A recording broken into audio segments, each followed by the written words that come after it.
आज भारत के संपूर्ण न्याय पसंद लोग,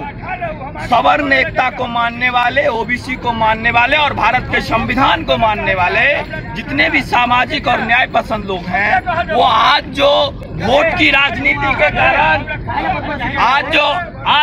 आज वोट की राजनीति के कारण आज भारत में गृह युद्ध फैलाने का काम जो सत्ता और प्रशासन के द्वारा किया जा रहा है, इसी के खिलाफ आज संपूर्ण न्याय पसंद लोग सड़क पे उतर के आए हैं और आज पूरा भारत बंद है SC/ST एक्ट के खिलाफ। और जब तक इस SC/ST एक्ट में संशोधन नहीं होगा, सवर्णों पे जो आज तक अत्याचार होते आ रहा है, आज इस देश के निर्माण करने में सवर्णों का सबसे ज्यादा योगदान है, लेकिन आज उसी सवर्ण को अनदेखी किया जा रहा है। इसी के खिलाफ आज संपूर्ण भारत बंद है और जब तक हम लोगों की मांग पूरी नहीं होगी तब तक अनवरत इसी तरीके से आंदोलन चलती रहेगी। क्या नाम हुआ आपका? मेरा नाम सागर सिंह हुआ, श्री राष्ट्रीय राजपूत करनी सेना प्रदेश उपाध्यक्ष।